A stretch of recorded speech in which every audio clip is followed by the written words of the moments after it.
नमस्कार, TM24 में स्वागत है आपका। आज जो मुद्दा है वो मुद्दा एक समाज से जुड़ा हुआ है और कहीं ना कहीं उस समाज के बारे में है, उस समाज का एक सम्मेलन है। जी हाँ, मैं बात कर रहा हूँ कायस्थ समाज की। कायस्थ समाज की ओर से आज एक कार्यक्रम है जो लखनऊ के CMS में हो रहा है और उसको करवा रहे हैं कुछ लोग। उनसे बात करते हैं। क्या नाम है आपका? मैं सर्वेश अस्थाना हूँ। मैं इस कार्यक्रम की परिकल्पना करने वाला हूँ। हालांकि इसके आयोजक सभी लोग हैं, कोई एक व्यक्ति इसका आयोजक नहीं है। ये कायस्थ कुटुंब की तरफ से कलम दवात सम्मान और कवि सम्मेलन है। अच्छा, कायस्थ समाज के तरफ से ये कार्यक्रम हो रहा है, इसमें कुछ आप लोग की मांगे होंगी, कुछ बातें होंगी, कुछ सम्मेलन? नहीं, ये एक सिर्फ सांस्कृतिक उत्सव है। दीपावली पर्व पर भगवान चित्रगुप्त जी की जयंती पर यह किया जाता है। हमारी कोई डिमांड नहीं है, कोई राजनीतिक कार्यक्रम ये नहीं है। ये विभिन्न तबकों के लोगों को हम सम्मानित करते हैं। उसमें नॉन कायस्थ भी हैं और कायस्थ भी हैं। सबको हम सम्मानित करते हैं कलम दवात सम्मान से। फिर उसके बाद हम कवि सम्मेलन करते हैं, उसमें भी नॉन कायस्थ लोग होते हैं। तो ये सिर्फ आयोजक कायस्थ कुटुंब है, ये कायस्थों का कार्यक्रम नहीं है। ये कायस्थों द्वारा आयोजित कार्यक्रम है। तो हम ये बताना चाहते हैं आपके चैनल के माध्यम से कि भगवान चित्रगुप्त जो हैं वो सिर्फ कायस्थों के ही भगवान नहीं हैं, वो इस समस्त सृष्टि के भगवान हैं। जो भी व्यक्ति है जो पाप पुण्य करता है उसका लेखा जोखा हमारे भगवान चित्रगुप्त जी करते हैं। तो मैं ये अपील करना चाहता हूँ कि भगवान चित्रगुप्त को कायस्थों का देवता मत बना के रखिए। वो आप सबके भी देवता हैं। आप उनका उसी प्रकार से पूजन करें जिस प्रकार से आप अन्य देवी देवताओं की पूजा करते हैं। अच्छा, आज जो कार्यक्रम है, ये कार्यक्रम में और क्या क्या है? इस कार्यक्रम में कवि सम्मेलन है और 10 बड़ी विभूतियों को हम आमंत्रित कर रहे हैं जिनको हम सम्मानित करेंगे कलम दवात सम्मान से। और उसके बाद फिर एक कवि सम्मेलन है जिसमें अच्छा, कितने साल से कार्यक्रम हो रहा है? ये 5वां है, इस बार 5वां है। लखनऊ में ही करते हैं? लखनऊ में ही करते हैं और लखनऊ का जो कायस्थ कुटुंब है वो करता है।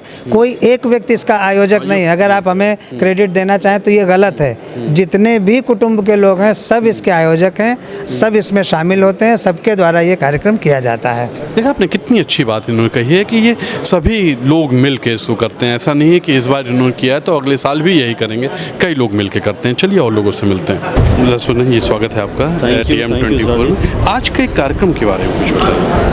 आज का जो कार्यक्रम है तुषार जी, वो कलम दवात सम्मान है। और कलम दवात सम्मान का मतलब ये है कि हर वो व्यक्ति जो प्रबुद्ध वर्ग से आता है, यहाँ किसी जाति किसी समुदाय से मतलब नहीं, क्योंकि कलम का इस्तेमाल हर वो व्यक्ति जो पढ़ा लिखा है या जो समाज में परिवर्तन लाना चाहता है। आज के ज़माने में समाज में परिवर्तन कलम से ही लाया जा सकता है और हमेशा कलम से ही लाया गया है। तो ये परिवर्तन लाने का जो प्रतीक है, उस प्रतीक से उन लोगों को सम्मानित किया जाता है जो समाज में अपने कृत्यों से, अपने कर्तव्यों से, अपने कर्मों से कुछ परिवर्तन लाने की कोशिश कर रहे हैं और वो सफल हो रहे हैं और वो लोगों को एक दिशा निर्देश भी दे रहे हैं। तो ऐसे लोगों का आज यहाँ पर सम्मान किया जाना है। अच्छा, तो इसमें कौन कौन है, कुछ आपकी जानकारी में? अलग अलग क्षेत्रों से लोग हैं, कई सारे लोग हैं। हमें इस नाम सिर्फ कायस्थ ही हैं कि और? नहीं, ऐसा नहीं है, नॉन कायस्थ है। इसमें ऑर्गेनाइजर, चूँकि कलम दवात जो हमारे कुल आराध्य हैं भगवान चित्रगुप्त जी, वो लेखा जोखा सबका करते हैं, कायस्थों का नहीं करते हैं। हम उनके कुल के हैं, वो हमारे कुल आराध्य हैं। तो उनकी जो निशानी मानी जाती है वो कलम दवात मानी जाती है, क्योंकि वो लेखा जोखा उसी से करते हैं। तो ये निशानी उनकी, इसलिए भगवान चित्रगुप्त की फोटो यहाँ लगाई गई है। लेकिन सम्मानित हर जाति से, हर वर्ग के लोग किए जा रहे हैं। एक सवाल और है, आपकी एक बार मैंने लेखनी पढ़ी थी। मैं बता दूं कि ये काफ़ी लिखते रहते हैं सोशल मीडिया पर। आपकी एक लेखनी मैंने पढ़ी थी कि जब कायस्थ समाज ने OBC के लिए अप्लाई किया था तो आपने उसका विरोध किया था। जरा मुझे उसके बारे में। नहीं, हम अदर बैकवर्ड क्लास में हो ही नहीं सकते हैं, क्योंकि हमने हमेशा समाज को दिशा देने का काम किया है, एडमिनिस्ट्रेशन संभालने का काम किया है, व्यवस्था संभालने का काम किया है। और हम पिछड़े वर्ग में जा करके रिजर्वेशन के लालच में आ करके अपने आप को उस तरफ ले जाना नहीं चाहते हैं। हम जाति के नाम पर अपने आप को आगे नहीं ले जाना चाहते। बातें कहाँ से उठी? अब ये समाज के कुछ लोग हैं जो ये लालच देते हैं कि अगर आप ये देखिए, ये सारी चीज़ें राजनीतिक स्टंट होती हैं। राजनीतिक पार्टियों की तरफ से ये प्रलोभन दिया जाता है कि अगर आप OBC कैटेगरी में आ जाएंगे तो आपको इतना रिजर्वेशन मिल जाएगा, इतना रिजर्वेशन मिल जाएगा।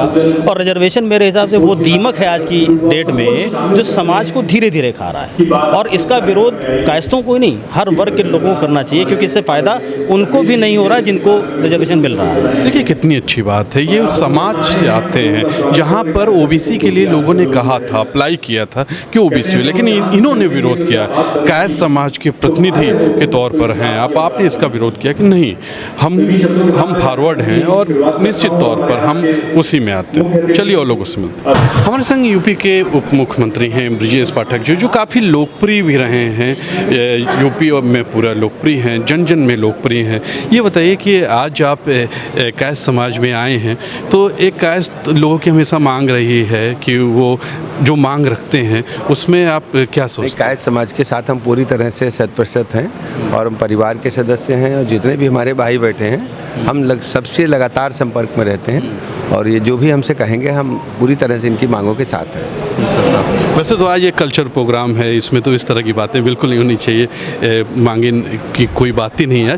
तो ये मैं पूछना चाहूँगा कि अच्छा ऐसे कार्यक्रम और समाज में होते रहें? लगातार होते ही रहते हैं, कायस्थ समाज लगातार कार्यक्रम करते रहते हैं, और अस्थाना जी हैं, संतोष जी हैं, अनिल जी हैं, वीरेंद्र जी, सभी लोग मेरे परिवार जैसे हैं और हमेशा हम लोग जुड़े रहते हैं। एक अलग से ऐसे कार्यक्रम में आप लोग का जाना बहुत कम होता है, लेकिन जब ऐसे कल्चर प्रोग्राम में आते हैं तो कैसा महसूस करते हैं? सभी में जाते हैं हम, लखनऊ में कोई भी कार्यक्रम होता है सब में मैं जाता हूँ, अगर मैं लखनऊ में हूँ तो मैं जाऊँगा ज़रूर।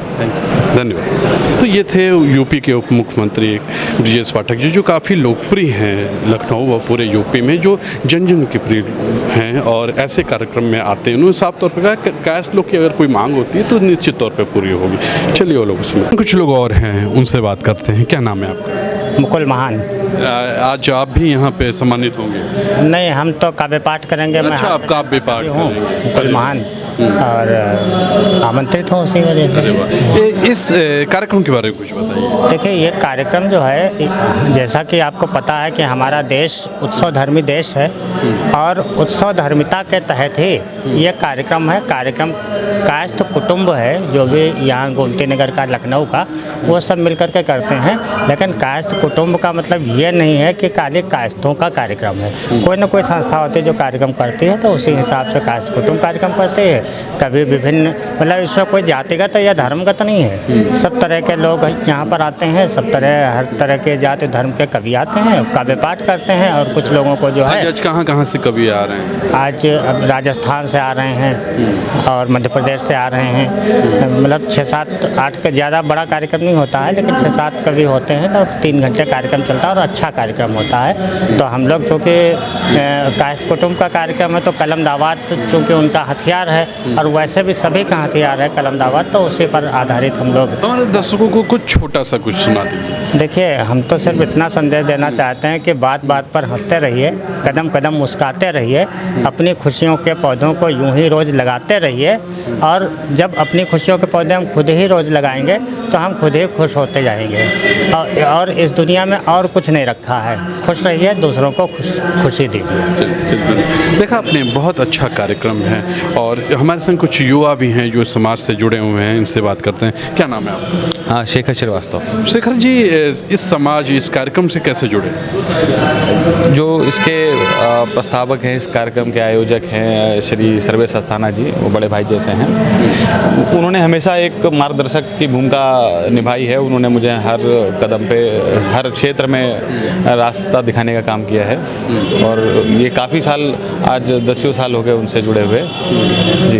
तो ये जो कायस्थ समाज है, ये और क्या क्या काम आप लोग करते हैं? कायस्थ समाज सभी क्षेत्रों के लिए काम करता है। जैसा कि संस्थापक महोदय ने तो शुरुआत में ही बताया कि कायस्थ समाज ने शुरू से ही समाज को दिशा और उसकी दशा बदलने का काम किया है, अपनी कलम के माध्यम से, अपनी लेखनी के माध्यम से। तो कायस्थ समाज सभी क्षेत्रों में संस्था है वो, और क्या क्या? जी, सभी क्षेत्रों में, चाहे वो चिकित्सा क्षेत्र हो, चाहे वो मनोरंजन का क्षेत्र हो, कायस्थ समाज के महान विभूतियाँ हुई हैं जिन्होंने मतलब समाज का नाम रोशन करने के साथ साथ सभी को लेके चलने का काम किया है। तो आप लोग साल भर में कुछ सोशल वर्क करते रहते हैं? साल भर में मुख्य आयोजन तो यही है जहाँ पर हम लोग सभी क्षेत्रों कार्य होते हैं। जी हाँ, सभी समाज से सभी अन्य वर्ग जितने हैं, जैसे आपके वैश्य समाज भी है, क्षत्रिय समाज भी है, सभी को लेके जो अपने अपने क्षेत्रों में उत्कृष्ट काम कर रहे हैं, अच्छा काम कर रहे हैं, उनको एक मौका मिलता है उनको एक साथ बुलाने का और उनको सम्मानित करने का, एक परिवार की तरह। बहुत अच्छा। देखा आपने, युवा भी जुड़े हुए हैं, एक बहुत अच्छा कार्यक्रम है जैसा आपने भी देखा, लेकिन हमारे पास समय बहुत कम कम रहता है, क्योंकि निश्चित तौर पे क्योंकि आपके पास भी समय नहीं होता कि हम आपको पूरा कार्यक्रम दिखा पाएँ। चलिए कल फिर नए मुद्दे के साथ आपसे मुलाकात होगी, तब तक के लिए कैमरा पर्सन विक्की विश्वकर्मा के साथ तुषार शर्मा का नमस्कार।